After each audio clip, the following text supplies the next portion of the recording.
Cleaning a condenser coil isn't as hard as it sounds. With these few steps, you can do it yourself. Let's get started. Hold on to each side of the grill and pull it towards you to release the clips. Next, swing the bottom of the grill towards you to pull it out from behind the bottom door hinge. Find the main power switch behind the grill and turn it off.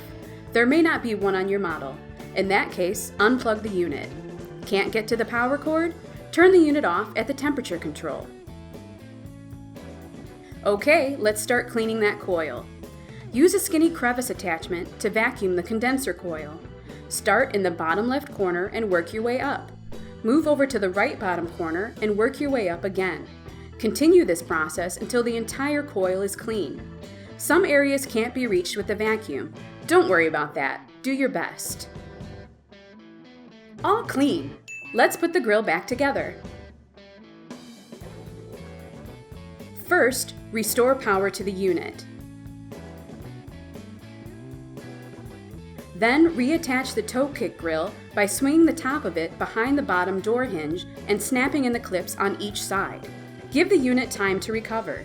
It would help to leave the door closed for a few hours before use. Well, there you have it. You have cleaned a condenser coil. This is Partstown signing off. We'll see you next time.